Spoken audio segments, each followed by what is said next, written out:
നമസ്കാരം, നാട്ടുവർത്തമാനത്തിലേക്ക് സ്വാഗതം. നല്ല കാഴ്ചകളിലേക്ക് കൺതുറന്ന് ഇന്ന് വിഷു. മുതിർന്നവരിൽ നിന്നും കൈനീട്ടം വാങ്ങി പുതിയ കാർഷിക വർഷത്തിലേക്ക് പ്രവേശിക്കുകയാണ് കേരളം. ഏതു ദൂസര സങ്കൽപ്പങ്ങളിൽ വളർന്നാലും, ഏതു യന്ത്രവൽകൃത ലോകത്തിൽ പുലർന്നാലും, മനസ്സിലുണ്ടാവട്ടെ ഗ്രാമത്തിൻ വെളിച്ചവും മണവും മമതയും ഇത്തിരിക്കൊന്ന പൂവും. കേരളം പുതിയ കാർഷിക വർഷത്തിലേക്ക് പ്രവേശിക്കുകയാണെന്ന്. പ്രകൃതിയിലെ രണ്ടു വൻ വെല്ലുവിളികൾ കടന്ന് പുതിയ നിലമൊരുക്കാൻ തുടങ്ങുന്ന ദിവസം. പ്രളയവും പിന്നാലെ വന്ന കൊടും ചൂടിനും ശേഷം പുതുപ്രതീക്ഷയിലാണ് മലയാളികൾ.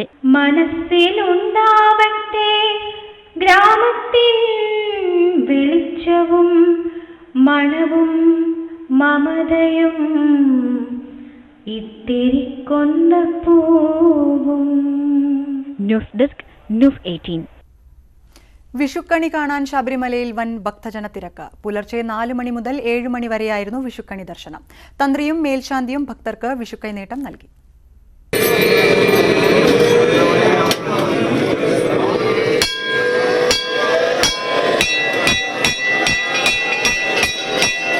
പുലർച്ചെ 4-ന് തന്ത്രിയുടെ സാന്നിധ്യത്തിൽ മേൽശാന്തി നട തുറന്ന് വിളക്ക് തെളിയിച്ചു.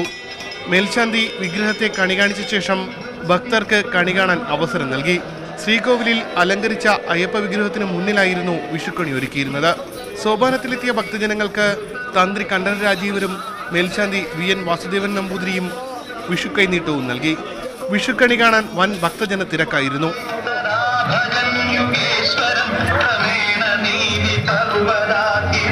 തെരഞ്ഞെടുപ്പിന്റെ കൂടി പശ്ചാത്തലത്തിൽ ശബരിമലയിലെ സുരക്ഷയും ശക്തമാക്കിയിട്ടുണ്ട്. മേടമാസ പൂജകൾക്കായി 10-ന് തുറന്ന നട 19-ന് രാത്രി അടയ്ക്കും. ന്യൂസ് 18 സന്നിധാനം. ഗുരുവായൂർ ക്ഷേത്രത്തിലും വിഷുക്കണി ദർശനത്തിന് ഭക്തരുടെ വൻ തിരക്കാണ് അനുഭവപ്പെട്ടത്. പുലർച്ചെ 2:24 മുതൽ 3:24 വരെയുള്ള 1 മണിക്കൂറായിരുന്നു വിഷുക്കണി ദർശനം. മേൽശാന്തി പൊട്ടക്കുഴി കൃഷ്ണൻ നമ്പൂതിരിയുടെ നേതൃത്വത്തിലായിരുന്നു വിഷുദിനത്തിലെ പൂജ.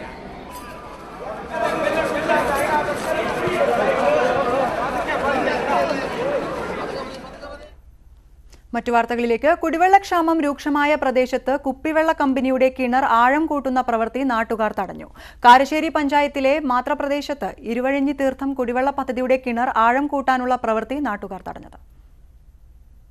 കുടുംബശ്രീ യൂണിറ്റിന്റെ നേതൃത്വത്തിൽ പ്രവർത്തിച്ചു വരുന്ന കുപ്പിവെള്ള വിതരണ കമ്പനിയായ ഇരുവഴിഞ്ഞി തീർത്ഥം പദ്ധതിയുടെ കിണർ ആഴം കൂട്ടൽ നടപടിയാണ് പ്രദേശവാസികളുടെ നേതൃത്വത്തിൽ തടഞ്ഞത്.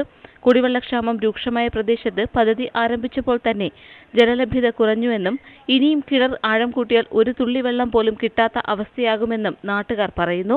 ഇനിയും ഈ കിണർ കാത്തിരിച്ചാൽ മാസങ്ങളോളം ദിവസങ്ങളോളം ഇനിയും വെള്ളം കിട്ടാത്തൊരവസ്ഥ ഉണ്ടാവും. അതുകൊണ്ടാണ് ഈ പ്ലാന്റ് വന്ന് ഈ കിണർ ഞങ്ങൾ വന്ന് തടയാൻ കാരണം. പിന്നെ ഇതിന് തൊട്ട് ചേർന്നാണ് അംഗനവാടീൻ്റെ കിണറ്റിലും വെള്ളം വളരെ കുറവാണ്. ആ വെള്ളം കണ്ടാൽ തന്നെ ചെറിയ കുട്ടികൾക്കാണ് കൊടുക്കുന്നത്.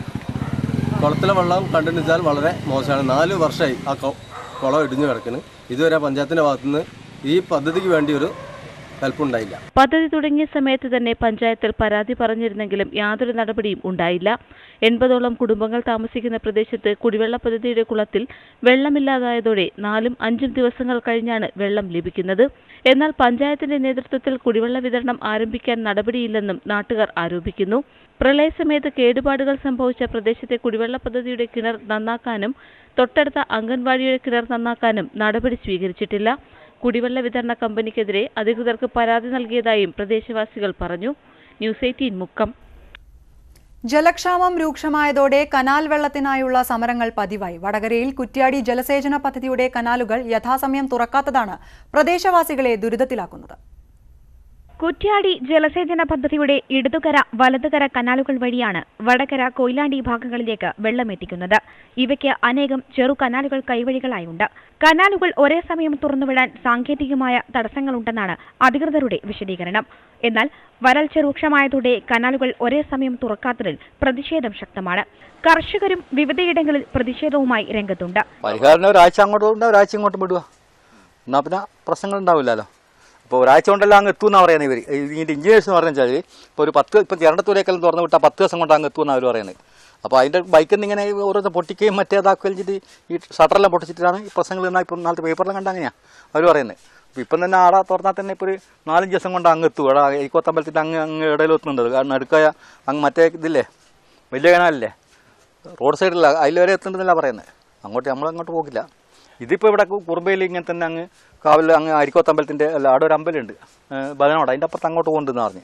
ഓരോ പ്രദേശങ്ങളിൽ നിന്നും ജനങ്ങൾ പ്രതിസന്ധി പരിഹരിക്കണമെന്നാവശ്യപ്പെട്ട ഇറിഗേഷൻ ഓഫീസുകളിൽ എത്തുന്നുണ്ട്. മിക്കയിടത്തും കുടിവെള്ളം കിട്ടാനില്ല. കനാലുകൾ യഥാസമയം അറ്റകുറ്റപ്പണികൾ നടത്താത്തതും വെള്ളം സുഗമമായി ഒഴുകുന്നതിന് തടസ്സമാകുന്നുണ്ട്. ന്യൂസ് 18 വടകര. കൊട്ടാരക്കര മൂഴിക്കോട് ഭാഗങ്ങളിൽ കുടിവെള്ളക്ഷാമം രൂക്ഷമായി. സർക്കാർ നിർമ്മിച്ച ഗ്രൗണ്ട് വാട്ടർ പദ്ധതിയുടെ പ്രയോജനം നാട്ടുകാർക്ക് ലഭിക്കുന്നില്ലെന്നാണ് പരാതി. കുന്നിൻ മുകളിൽ താമസിക്കുന്ന കുടുംബങ്ങളുടെ ജലക്ഷാമം പരിഹരിക്കാൻ ലക്ഷ്യമിട്ടാണ് ഗ്രൗണ്ട് വാട്ടർ പദ്ധതി രൂപീകരിച്ചത്. വേനൽ കടുത്തതോടെ പ്രദേശം കുടിവെള്ളക്ഷാമത്തിന്റെ പിടിയിലാണ്. ഇവിടെ സ്ഥാപിച്ച കുഴൽ കിണറിൽ നിന്നുള്ള വെള്ളം പ്രദേശത്തെ ജനങ്ങൾക്ക് ലഭിക്കുന്നില്ലെന്നാണ് പരാതി. 19 പേര് വരുന്ന കുടുംബങ്ങൾക്ക് മാത്രം പ്രയോജനകരമാകുന്ന ഒരു പദ്ധതിയായിരുന്നു. ഒരു നല്ല ആശയമായിരുന്നു, നല്ല പദ്ധതിയായിരുന്നു. പക്ഷെ അതിൻ്റെ നടത്തിപ്പ് വശത്തിലുള്ള കുറച്ച് പോരായ്മകളാണ് നിലവിലതിനെ ഇങ്ങനെ നിൽക്കുന്നതെന്ന് നാം മനസ്സിലാവുന്നത്. അപ്പോൾ നിലവിൽ നേരത്തെ ഒരു ബോർവെൽ ഇവിടെ ഉണ്ടായിരുന്നു. രണ്ടാമത് അവരൊരു ബോർവെല്ലും കൂടെ അടിച്ചിട്ട് അതിനകത്ത് മോട്ടർ വെച്ചപ്പോൾ പിന്നെ ഈ 10 വീട്ടുകാർക്ക് വെള്ളം കിട്ടുന്നില്ല. അതിനകത്ത് രണ്ടാമത്തെ ടാങ്കിലും കൂടെ മോട്ടർ ഘടിപ്പിച്ചു. 2 ബോർവെല്ലിലൂടെ മോട്ടർ ഘടിപ്പിച്ചു. ആദ്യത്തെ ഒരു 10 ദിവസം മാത്രമേ ഇത് പ്രവർത്തിച്ചുള്ളൂ. ഞങ്ങൾക്ക് വളരെ പ്രയോജനമായിരുന്നു. കാരണം മുറ്റത്ത് പൈപ്പുണ്ട്, വെള്ളം എടുക്കാം. വൈകിട്ട് ഈ ഓടി കഴിഞ്ഞിട്ടൊക്കെ വന്നിട്ട് അതിലെ ചുറ്റി പോരുണ്ടായിട്ട് വരത്തില്ല. രാവിലെ ഈ ഓടിക്ക് പോകുന്ന സമയത്തിന് കൂടി വെച്ചിട്ട് പോകേണ്ട ബുദ്ധിമുട്ടായിരുന്നു അന്നുണ്ടായിരുന്നു. പിന്നെ അത് കഴിഞ്ഞ് വൈകിട്ട് വന്നാൽ കുളിക്കാൻ പോലും കാണാത്തൊരു കണ്ടീഷൻ ആയിപ്പോയായിരുന്നു. ജലക്ഷാമത്തിൽ നാട്ടുകാർ വലഞ്ഞതോടെ കുടിവെള്ള പദ്ധതിക്കായി പഞ്ചായത്ത് കുളം സ്ഥാപിച്ചു. ലക്ഷങ്ങൾ മുടക്കി ഇവിടുത്തെ വീടുകളിലേക്ക് പൈപ്പ് കണക്ഷൻ നൽകിയെങ്കിലും വെള്ളമെത്തിയില്ല. കുഴൽക്കിണർ നിർമ്മാണത്തിലെ അശാസ്ത്രീയതയാണ് കുടിവെള്ള പദ്ധതി പ്രതിസന്ധിയിലാക്കിയതെന്ന് നാട്ടുകാർ ആരോപിക്കുന്നു. കുടിവെള്ള പ്രശ്നത്തിന് പരിഹാരം കണ്ടില്ലെങ്കിൽ സമരം സംഘടിപ്പിക്കാനാണ് നാട്ടുകാരുടെ തീരുമാനം. ന്യൂസ് 18 കൊട്ടാരക്കര.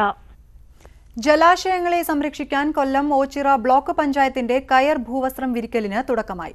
2018-19 വാർഷിക പദ്ധതിയിൽ ഉൾപ്പെടുത്തിയാണ് തോടുകളുടെയും കുളങ്ങളുടെയും സംരക്ഷണത്തിനായി കയർ ഭൂവസ്ത്രം വിരിക്കുന്നത്. ഓച്ചിറ ബ്ലോക്ക് പഞ്ചായത്ത് വാർഷിക പദ്ധതിയിൽ ഉൾപ്പെടുത്തിയാണ് തോടുകളുടെയും കുളങ്ങളുടെയും സംരക്ഷണത്തിനായി കയർ ഭൂവസ്ത്രം വിരിക്കൽ തുടങ്ങിയത്. ക്ലാപ്പന പഞ്ചായത്തിലെ തഴവയ്ക്കൽ തഴത്തോടിന്റെ പടിഞ്ഞാറ് ഭാഗത്താണ് കയർ ഭൂവസ്ത്രം വിരിക്കുന്നത്. തോടിന്റെ പടിഞ്ഞാറ് ഭാഗത്ത് 552 മീറ്റർ നീളത്തിലാണ് തൊഴിലുറപ്പ് പദ്ധതിയിൽ ഉൾപ്പെടുത്തി പ്രവർത്തനം. മുളക്കുറ്റികൾ കൊണ്ട് ബലപ്പെടുത്തിയാണ് ഭൂവസ്ത്രം സ്ഥാപിക്കുന്നതെന്ന് മേട്രൺ ഹരിത ബാബു പറഞ്ഞു. 2018-19 മാർച്ചിലാണ് അവസാനം വർക്ക് ഞങ്ങൾ തുടങ്ങിയത്. 552 മീറ്റർ 496 തൊഴിൽദിനത്തിൽ ഞങ്ങൾ ചെയ്തു തീർക്കണം. ഇപ്പോൾ ലാസ്റ്റ് കയറ് വിരിക്കുന്ന പണിയാണ്. ഇനി 2 ദിവസത്തേക്ക് കൂടെ പണിയേ ഉള്ളൂ. പണി തീരാറായി. 27 തൊഴിലാളികളാണ് ഇത്രയും പണി ഞങ്ങൾ 3 ആഴ്ച കൊണ്ട് ഞങ്ങൾ ചെയ്തുകൊണ്ടിരിക്കുന്നത്. 496 തൊഴിൽ ദിനങ്ങളാണ് ഇതിനായി നീക്കിവെച്ചത്. തോടിന്റെ പാർശ്വഭിത്തി മണ്ണിട്ട് നിരപ്പാക്കിയ ശേഷമാണ് കയർ ഭൂവസ്ത്രം വിരിച്ചിരിക്കുന്നത്. ന്യൂസ് 18 ഓച്ചിറ. കൊണ്ടോട്ടി കൊട്ടിപ്പുറത്ത് അഴുക്കുചാൽ നിർമ്മാണത്തിനിടെ ഉണ്ടായ കുഴി അപകട ഭീഷണിയാകുന്നു. ദേശീയപാത അതോറിറ്റിയുടെ നേതൃത്വത്തിലാണ് ഓട നിർമ്മാണം. ദേശീയപാതയിൽ ഏറെ തിരക്കും അപകട സാധ്യതയുമുള്ള കൊട്ടപ്പുറം കാക്കഞ്ചേരി റോഡ് ജംഗ്ഷനിലാണ് ഓട നിർമ്മാണത്തിന്റെ ഭാഗമായി കുഴി രൂപപ്പെട്ടത്. ചെങ്കുത്തായ ഇറക്കം അവസാനിച്ച് ഹൈവേയിലേക്ക് പ്രവേശിക്കുന്ന ഭാഗത്ത് റോഡിന് കുറുകെയാണ് കുഴി. ചാൽ മണ്ണിട്ട് നികത്തിയെങ്കിലും യാത്രക്കാർ ബസ് കാത്തു നിൽക്കുന്ന സ്ഥലത്ത് ഇപ്പോഴും അവശേഷിക്കുന്ന വലിയ കുഴിയാണ് അപകട ഭീഷണി ഉയർത്തുന്നത്. ഇവിടെ കാണാൻ കഴിയും വലിയൊരു കുഴി. ഈ ചെങ്കുത്തായ കയറ്റത്തിന്റെ ഈ ജംഗ്ഷനിൽ തിരക്കേറിയ ഈ ജംഗ്ഷനിൽ ഇപ്പോൾ ഇന്നലെ പ്രധാനമന്ത്രിയൊക്കെ കടന്നുപോയ സമയത്ത് ഈ ജംഗ്ഷൻ ബ്ലോക്ക് ചെയ്തതിൻ്റെ കഴിഞ്ഞിട്ടും ഒരു അരമണിക്കൂർ കഴിഞ്ഞിട്ടും ഈ ബ്ലോക്ക് ഇവിടെ തീർന്നിട്ടില്ല. ഇത്തരത്തിൽ ഈ വർക്ക് എത്രയും പെട്ടെന്ന് പൂർത്തിയാക്കണമെന്നാണ് നാട്ടുകാർക്ക് പറയാനുള്ളത്. അഴുക്കുചാൽ നന്നാക്കാതെ പഴയ സ്ലാബിടാനുള്ള ശ്രമം നാട്ടുകാർ തടഞ്ഞതിനെ തുടർന്നാണ് കരാറുകാർ പണി പാതി വഴിയിൽ അവസാനിപ്പിച്ചത്. കൊട്ടപ്പുറം അങ്ങാടിയിൽ ദേശീയപാതയുടെ ഇരുഭാഗത്തും അഴുക്കുചാൽ പ്രവൃത്തി നടന്നുവരികയാണ്. ഇവിടെ മണിക്കൂറുകളോളം ഗതാഗത സ്തംഭനവും അപകടവും പതിവാണ്. സ്ഥിരമായിട്ട് അപകടം ഉണ്ടാകുന്ന മേഖലയാണ് കൊട്ടപ്പുറം മേഖല എന്ന് പറഞ്ഞാൽ നിങ്ങൾക്ക് കാണാൻ പറ്റും. ഇപ്പം തന്നെ ഒരുപാട് ബ്ലോക്കാണ് ഇവിടെ ഉള്ളത്. കാരണം ഏത് സമയത്തും അപകടം ഉണ്ടാകുന്നത് ഇവിടുത്തെ ട്രോമാ കെയർ പ്രവർത്തകരും ഇവിടുത്തെ നാട്ടുകാരും സമയോചിതമായ ഇടപെടലാണ് പലപ്പോഴും വലിയ അപകടങ്ങളിൽ നിന്ന് നമ്മളെ ഇത് രക്ഷപ്പെട്ടു പോകുന്നത്. നാട്ടുകാരുടെ നേതൃത്വത്തിൽ കളക്ടർക്കും ദേശീയപാത അതോറിറ്റിക്കും പരാതി നൽകിയെങ്കിലും നടപടിയുണ്ടായിട്ടില്ല. ന്യൂസ് 18 കൊണ്ടോട്ടി. ഇനി കാർഷിക കേരളം.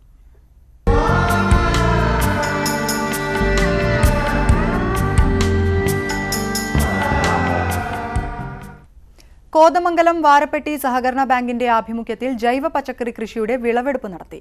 100 മേനി വിളഞ്ഞ വിഭവങ്ങൾ ലേലത്തിലൂടെയാണ് വിറ്റഴിച്ചത്. വാരപ്പെട്ടി സഹകരണ ബാങ്കിന്റെ 1.5 ഏക്കർ സ്ഥലത്താണ് പച്ചക്കറി കൃഷി ചെയ്തത്. 1 ഏക്കറോളം സ്ഥലത്തായിരുന്നു കൃഷി. വെണ്ട, വെള്ളരി, ചീര തുടങ്ങിയവയും സമൃദ്ധമായി ഇവിടെ വിളഞ്ഞിട്ടുണ്ട്. വാരപ്പെട്ടി സഹകരണ ബാങ്കിന്റെ നേതൃത്വത്തിൽ നടന്നുവരുന്ന വിവിധ പദ്ധതികളുടെ ഭാഗമായി മൈലൂരിൽ വാങ്ങിയ 1.5 ഏക്കർ സ്ഥലത്താണ് കൃഷി ഇറക്കിയത്. വിളവെടുത്ത ഉൽപ്പന്നങ്ങൾ വാരപ്പെട്ടി കവലയ്ക്ക് സമീപം പ്രവർത്തിക്കുന്ന കാർഷിക വിപണിയിലെത്തിച്ച് ലേലം ചെയ്താണ് വിറ്റഴിച്ചത്. ബാങ്കിൽ അംഗങ്ങളായ മറ്റു കൃഷിക്കാർക്കും തങ്ങളുടെ ഉൽപ്പന്നങ്ങൾ കാർഷിക വിപണന കേന്ദ്രത്തിലെത്തിച്ച് ലേലത്തിൽ പങ്കെടുക്കാനുള്ള അവസരവുമുണ്ടായിരുന്നു. ഇടനിലക്കാരില്ലാതെ വിപണനം നടക്കുന്നതിനാൽ കർഷകർക്കും ഉപഭോക്താക്കൾക്കും ഒരുപോലെ പ്രയോജനകരമായി. കാർഷിക ഉൽപ്പന്നങ്ങൾ വാങ്ങുന്നതിനും വിൽക്കുന്നതിനും നിരവധി പേർ എത്തിയിരുന്നു. പച്ചക്കറി കൃഷിയുടെ വിളവെടുപ്പ് കർഷക സംഘം നേതാവ് PM ഇസ്മായിൽ ഉദ്ഘാടനം ചെയ്തു. ഇവിടെ ഉൽപ്പാദിപ്പിക്കുന്ന വെളിച്ചെണ്ണയാണെങ്കിലും പച്ചക്കറികളാണെങ്കിലും അതുപോലെ മറ്റ് ഉൽപ്പന്നങ്ങളാണെങ്കിലും അതെല്ലാം വിഷരഹിതമായി ഉൽപ്പാദിപ്പിക്കുന്നു എന്നതാണ് ഏറ്റവും വലിയ പ്രത്യേകത. അതിന് നേതൃത്വം കൊടുക്കുകയാണ് ഈ സർവീസ് സഹകരണ ബാങ്ക്. തീർച്ചയായും നമ്മുടെ ജില്ലയിൽ തന്നെ മാതൃകാപരമായി പ്രവർത്തിക്കുന്ന സർവീസ് ബാങ്കുകളിൽ ഒന്നാണ് ഈ വാരപ്പെട്ടി സർവീസ് സഹകരണ ബാങ്ക്. വരും ആഴ്ചകളിലും 2 ആഴ്ചയിൽ ദിവസം മാർക്കറ്റ് പ്രവർത്തിക്കുമെന്ന് വാരപ്പെട്ടി സഹകരണ ബാങ്ക് പ്രസിഡന്റ് അറിയിച്ചു. ഇവിടെ നിന്ന് ഉൽപ്പാദിപ്പിക്കപ്പെടുന്ന ഉൽപ്പന്നങ്ങൾ ബാങ്കിന്റെ വിപണിയിൽ എല്ലാ ചൊവ്വ വെള്ളി ദിവസങ്ങളിലും ഞങ്ങൾ വിപണനം നടത്തുവാൻ ഉദ്ദേശിക്കുകയാണ്. ഇത് കാർഷിക മേഖലയിൽ ഉൽപ്പാദന വർധനവിനും ജീവനക്കാരുടെ, തൊഴിലാളികളുടെ, അതുപോലെ തന്നെ കൃഷിക്കാരുടെ ജീവിത നിലവാരം മെച്ചപ്പെടുത്തുന്നതിനും പുതിയ തൊഴിലവസരങ്ങൾ ഉണ്ടാക്കുന്നതിനും വേണ്ടിയിട്ടുള്ള പദ്ധതികളാണ് ഞങ്ങൾ നടപ്പിലാക്കിക്കൊണ്ടിരിക്കുന്നത്. News 18 Kothamangalam. Kerala agricultural development society സംഘടിപ്പിക്കുന്ന കാറ്റ്സ് ഗ്രീൻ ഫെസ്റ്റ് 25 മുതൽ മെയ് 5 വരെ തൊടുപുഴയിൽ നടത്തും. ഫെസ്റ്റിൽ വിത്ത് മഹോത്സവം, ചക്കയുത്സവം, മാമ്പഴമേള എന്നിവയോടൊപ്പം tech fest, egg food fest, ശില്പശാലകൾ, മത്സ്യക്കൊയ്ത്ത്, ജൈവകൃഷി അവാർഡ് എന്നിവയും സംഘടിപ്പിച്ചിട്ടുണ്ട്. കേരളത്തിലെ എഞ്ചിനീയറിംഗ്, പോളിടെക്നിക്, കാർഷിക കോളേജുകളിലെ വിദ്യാർത്ഥികൾക്കായി MG യൂണിവേഴ്സിറ്റിയുടെയും ഇടുക്കി ജില്ലാ സഹകരണ ബാങ്കിന്റെയും സഹകരണത്തോടെ നടത്തുന്ന ടെക് ഫെസ്റ്റും ഗ്രീൻ ഫെസ്റ്റോടനുബന്ധിച്ച് നടത്തും. കാർഷിക മേഖലയോടനുബന്ധിച്ച നൂതന കണ്ടുപിടുത്തങ്ങളുടെയും ആശയങ്ങളുടെയും പ്രദർശനവും മത്സരവും ഗ്രീൻ ഫെസ്റ്റിൽ ഉൾപ്പെടുത്തിയിട്ടുണ്ടെന്ന് കാറ്റ്സ് പ്രസിഡന്റ് ആന്റണി കണ്ടരിക്കൽ പറഞ്ഞു. വാർത്തകളിലേക്ക്. ഇടുക്കി അഞ്ചുനാട് മേഖലയിൽ കാട്ടാന ശല്യം രൂക്ഷം. വെട്ടുകാട് ഭാഗത്ത് റോഡിലിറങ്ങിയ ആനയുടെ ആക്രമണത്തിൽ നിന്ന് തലനാരിഴയ്ക്കാണ് ഇരുചക്രവാഹന യാത്രക്കാരൻ രക്ഷപ്പെട്ടത്. കാട്ടിൽ തീറ്റയും വെള്ളവും ഇല്ലാതായതോടെ അഞ്ചുനാട് മേഖലയിൽ കാട്ടാനകളുടെ ശല്യം രൂക്ഷമായി. തലനാരിഴയ്ക്കാണ് ആനയുടെ പിടിയിൽ നിന്നും ബൈക്ക് യാത്രികൻ രക്ഷപ്പെട്ടത്.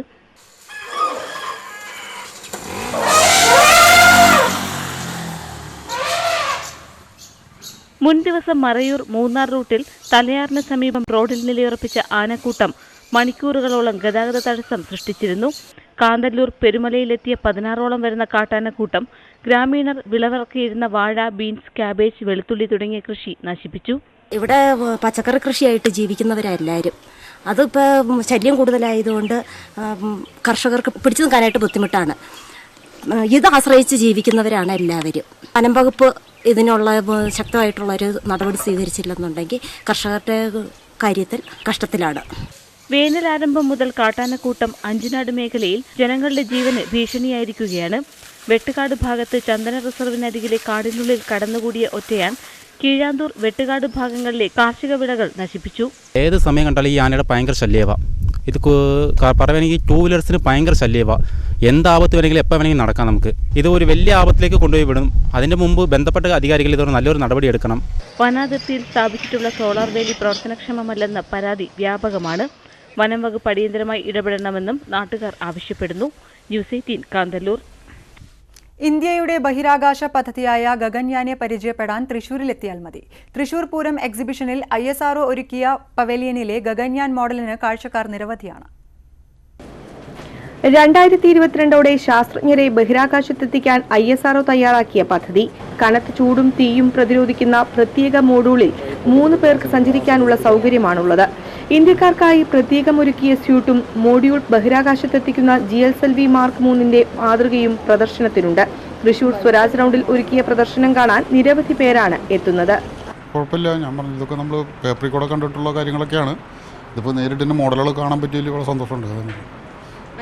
മനസ്സിലാവുന്നുണ്ട്. GSLV എല്ലാം ഞാൻ പറഞ്ഞില്ല, ഓരോ വർഷങ്ങളിലും വിടുന്ന ഓരോ കാര്യങ്ങളൊക്കെ പേപ്പറിൽ കണ്ടിങ്ങനെ മനസ്സിലുണ്ട്. അതിപ്പോൾ ഇതിൻ്റെ മോഡലൊക്കെ കാണുമ്പോൾ നമുക്ക് നേരിട്ട് കാണാൻ പറ്റില്ല. SSLV, PSLV, GSLV എന്നിവയുടെ വിവിധ മാതൃകകളും ഇവിടെ ഒരുക്കിയിരിക്കുന്നു. പ്രദർശനം കാണാനെത്തുന്നവർക്ക് കാര്യങ്ങൾ വിശദീകരിച്ച് നൽകാൻ വിക്രം സാരാഭായ് സ്പേസ് സെന്ററിലെ ഉദ്യോഗസ്ഥരും പവലിയനിലുണ്ട്. ന്യൂസ് 18 തൃശൂർ. പ്രവാചക പ്രകീർത്തനങ്ങൾ ഹിന്ദുസ്ഥാൻ രാഗങ്ങളിൽ അവതരിപ്പിച്ച മതഗീതങ്ങൾ വീഡിയോ പ്രകാശനം മലപ്പുറം വൈദ്യർ അക്കാദമിയിലെ മാനവീയം വീഥിയിൽ നടന്നു. വട്ടപ്പാട്ട് കലാകാരനായ കീഴ്ശ്ശേരി കുഞ്ഞാലൻ ഹാജിയും സംഘവുമാണ് പ്രവാചക കീർത്തനങ്ങൾ അടങ്ങിയ 8 ഗാനങ്ങൾ ആലപിച്ചിട്ടുള്ളത്. അക്കാദമി അംഗവും കലാവിഭാഗം കൺവീനറുമായ പക്കർ പന്നൂർ മതഗീതങ്ങൾ പ്രകാശനം നിർവഹിച്ചു. അക്കാദമി സെക്രട്ടറി റസാഖ് അധ്യക്ഷനായി. പ്രദർശനവും ഓപ്പൺ ഫോറവും നടന്നു. ഡിവൈഎഫ്ഐയുടെ പൊതിച്ചോറ് വിതരണത്തെ ചൊല്ലി കൊല്ലം മണ്ഡലത്തിൽ പരാതിയുമായി UDF. LDF പ്രവർത്തകർ സ്ഥാനാർത്ഥിയുടെ ചിത്രം പതിച്ച ടീഷർട്ട് ധരിച്ച് പൊതിച്ചോറ് വിതരണം ചെയ്യുന്നുവെന്നാണ് പരാതി. മതസ്പർദ്ധ വളർത്തുന്ന രീതിയിൽ പ്രസംഗിച്ചെന്ന LDF ആരോപണത്തിൽ UDF സ്ഥാനാർത്ഥി NK പ്രേമചന്ദ്രൻ വിശദീകരണം നൽകി. കൊല്ലം ജില്ലാ ആശുപത്രിയിൽ കഴിഞ്ഞ 750 ദിവസമായി നടന്നുവരുന്ന ഡിവൈഎഫ്ഐയുടെ പൊതിച്ചോറ് വിതരണത്തെ ചൊല്ലിയാണ് UDFന്റെ പരാതി. LDF സ്ഥാനാർത്ഥി KN ബാലഗോപാലിന്റെ ചിത്രം പതിച്ച ടീഷർട്ട് ധരിച്ചത് ചട്ടലംഘനമാണെന്ന് പരാതിയിലുണ്ട്. ചട്ടലംഘനമെന്ന UDF പരാതിക്കെതിരെ രൂക്ഷ വിമർശനമാണ് ഡിവൈഎഫ്ഐ നേതൃത്വം ഉന്നയിക്കുന്നത്. 3 വർഷക്കാലമായി അവിടെ ഈ പ്രവർത്തനം നടക്കുന്നുണ്ട്. അവിടെ വിതരണം ചെയ്യുന്നതും ഡിവൈഎഫ്ഐയുടെ വോളണ്ടിയർമാരാണ്.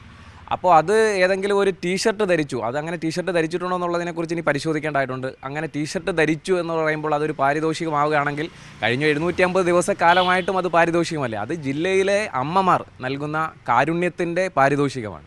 ഇരു ക്യാമ്പിലെയും പ്രവർത്തകർ സമൂഹ മാധ്യമങ്ങളിലും ഏറ്റുമുട്ടുന്നുണ്ട്.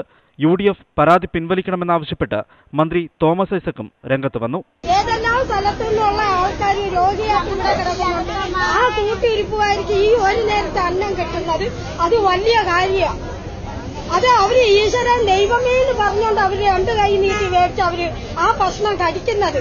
പൊതിച്ചോറ് വിതരണത്തെ ചൊല്ലിയാണ് LDFനെതിരെയുള്ള പരാതിയെങ്കിൽ UDF സ്ഥാനാർത്ഥിയുടെ പ്രസംഗമാണ് LDF ആയുധമാക്കുന്നത്. മുഖ്യമന്ത്രി പിണറായി വിജയനാണെങ്കിൽ ഒറ്റ വാശിയാണ്, എങ്ങനെയെങ്കിലും 10നും 50നും ഇടയ്ക്കുള്ള 10 പെണ്ണുങ്ങളെയെങ്കിലും ശബരിമലയിൽ കയറ്റി ധർമ്മശാസ്താവനെ കാണിച്ചിട്ട് അല്ലാതെ അയാൾക്ക് ഉറക്കം വരത്തില്ല. UDF സ്ഥാനാർത്ഥി NK പ്രേമചന്ദ്രന്റെ ഈ പ്രസംഗം മതസ്പർദ്ധ വളർത്തുന്നതാണെന്ന് കാട്ടിയാണ് LDF പരാതി നൽകിയത്.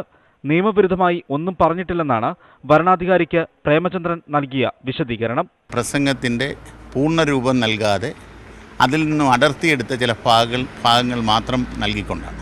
നിയമവിധേയമായിട്ടുള്ള നടപടികളല്ലാതെ നിയമവിരുദ്ധമായിട്ടുള്ള യാതൊരു പ്രവൃത്തികളും ചെയ്തിട്ടില്ല എന്നും. തെരഞ്ഞെടുപ്പ് പ്രചാരണത്തിന്റെ അവസാന ഘട്ടത്തിലാണ് കൊല്ലത്ത് നേർക്കുനേർ പരാതിയുമായി ഇടതു വലതു മുന്നണികൾ രംഗത്ത് വരുന്നത്. ന്യൂസ് 18 കൊല്ലം. പ്രചാരണം അവസാന ഘട്ടത്തിലേക്ക് നീങ്ങുമ്പോൾ വടകരയിൽ വിജയപ്രതീക്ഷയിലാണ് 3 മുന്നണികളും. P ജയരാജനായി പാർട്ടി സംവിധാനം വിശ്രമമില്ലാതെ പ്രവർത്തിക്കുമ്പോൾ ഇടതു കോട്ടകളിലെ അടിയൊഴുക്കിലാണ് UDF പ്രതീക്ഷ. വടകരയിൽ ഇടതു സ്ഥാനാർത്ഥി P ജയരാജൻ പ്രചാരണ രംഗത്ത് ബഹുദൂരം മുന്നിലാണ്. പാർട്ടി സംവിധാനങ്ങളെല്ലാം വിശ്രമമില്ലാതെ പ്രവർത്തിക്കുന്നു. തലശ്ശേരി, കൂത്തുപറമ്പ് നിയോജക മണ്ഡലങ്ങളിൽ നിന്നുള്ള വോട്ടുകളിലാണ് ജയരാജന് പ്രതീക്ഷ. സ്ത്രീകൾ വലിയ നിലക്ക് LDFന്റെ വിജയത്തിന് വേണ്ടി മുന്നോട്ട് വരുന്നു എന്നതാണ്. അതുപോലെ തന്നെ വിവിധ വയോജന വിഭാഗങ്ങൾ ഇതിൻ്റെ ഭാഗമായിട്ട് മുന്നോട്ട് വരുന്നത്. നാദാപുരം, കുറ്റ്യാടി മണ്ഡലങ്ങളിലാണ് UDFന് പ്രതീക്ഷ. മുസ്ലിം ലീഗിന് ശക്തമായ അടിത്തറയുള്ള നിയോജക മണ്ഡലങ്ങൾ. പേരാമ്പ്രയും മേപ്പയൂരും ഇടതുകോട്ടകളാണെങ്കിലും അടിയൊഴുക്കുകൾക്ക് സാധ്യതയേറെയാണ്. ശക്തമായ ഇടതുപക്ഷ ആശയങ്ങളുള്ളവർ പോലും സമാധാനപരമായിട്ടുള്ള ജീവിതമാണ് ആഗ്രഹിക്കുന്നത്. അങ്ങനെയുള്ള പലരും പറയുന്നത് അക്രമ രാഷ്ട്രീയത്തിൻ്റെ പ്രതിനിധികൾ പരാജയപ്പെടണമെന്നാണ് അവരുടെ ഒരു ഫീലിംഗ്. കഴിഞ്ഞ തവണ BJPയിലെ VK സജീവന് 76,313 വോട്ടുകൾ ലഭിച്ചു. അതിൽ കൂടുതൽ വോട്ടുകളാണ് ഇത്തവണ പ്രതീക്ഷിക്കുന്നത്. കേരളത്തിൽ മറ്റ് വിഷയങ്ങളോടൊപ്പം ശബരിമല ഒരു സുപ്രധാനമായിട്ടുള്ള വിഷയമായിട്ട് ഉയർത്തി കാണിച്ചുകൊണ്ട് തന്നെയാണ് ഈ സമയത്തും പോകുന്നത്. RMPയും LJDയിലെ വിമതരും ഇടതുമുന്നണിക്ക് ഭീഷണിയുയർത്തുമ്പോൾ കോൺഗ്രസിലെ കെട്ടുറപ്പില്ലാത്ത പ്രചാരണം ഐക്യമുന്നണിക്കും ആശങ്ക നൽകുന്നു. പ്രചാരണം അവസാന ഘട്ടത്തിലേക്ക് നീങ്ങുമ്പോൾ വടകര ആർക്കൊപ്പം നിൽക്കുമെന്നത് പ്രവചനാതീതം. എസ് വിനേഷ് കുമാർ, ന്യൂസ് 18, കോഴിക്കോട്. സുരേഷ് ഗോപിയുടെ തെരഞ്ഞെടുപ്പ് കമ്മിറ്റി ഓഫീസിന് നേരെ ആക്രമണം. തൃശൂർ മുക്കോട്ടുകരയിൽ ഓഫീസിന് നേരെയാണ് ആക്രമണം നടന്നത്. സംഭവത്തിന് പിന്നിൽ CPM ആണെന്ന് BJP ആരോപിച്ചു. വിവരങ്ങളുമായി സുവി വിശ്വനാഥ് ചേരുന്നു. സുവി, വിശദാംശങ്ങൾ. ആര്യ, ഇന്നലെ രാത്രിയാണ് സംഭവം എന്നാണ് കരുതുന്നത്. സുരേഷ് ഗോപിയുടെ തെരഞ്ഞെടുപ്പ് കമ്മിറ്റി ഓഫീസിന് നേരെയാണ് ആക്രമണം ഉണ്ടായിരിക്കുന്നത്. മുക്കോട്ടുകരയിലെ ഓഫീസിന് നേരെയാണ് ആക്രമണം. പോസ്റ്ററുകളും ബാനറുകളും നശിപ്പിക്കപ്പെട്ട നിലയിലാണ് ഉള്ളത്. ഈ അക്രമികൾക്ക് ഓഫീസിനകത്തേക്ക് കയറാൻ സാധിച്ചിട്ടില്ല എന്നാണ് നമുക്ക് അറിയാൻ സാധിക്കുന്നത്. ഇന്ന് രാവിലെ തെരഞ്ഞെടുപ്പ് പ്രചാരണവുമായി ബന്ധപ്പെട്ട് പ്രചരണത്തിനായി എത്തിയ പ്രവർത്തകരാണ് ആക്രമിക്കപ്പെട്ട കാര്യം കാണുന്നത്. സുരേഷ് ഗോപിയുടെ പോസ്റ്ററുകളും ബാനറുകളും നശിപ്പിക്കപ്പെട്ടിട്ടുണ്ട്. സംഭവത്തിന് പിന്നിൽ CPM ആണ് എന്നാണ് BJP ആരോപിക്കുന്നത്. പോലീസ് സ്ഥലത്തെത്തി അന്വേഷണം ആരംഭിച്ചിട്ടുണ്ട്. സുവി വിശ്വനാഥാണ് വിവരങ്ങൾ നൽകിയത്. നാട്ടുവർത്തമാനം പൂർണ്ണമാകുന്നു. ഇടവേളയ്ക്ക് ശേഷം 9 മണി ഒറ്റനോട്ടത്തിൽ ധന്യ വിശ്വം ചേരും. നമസ്കാരം.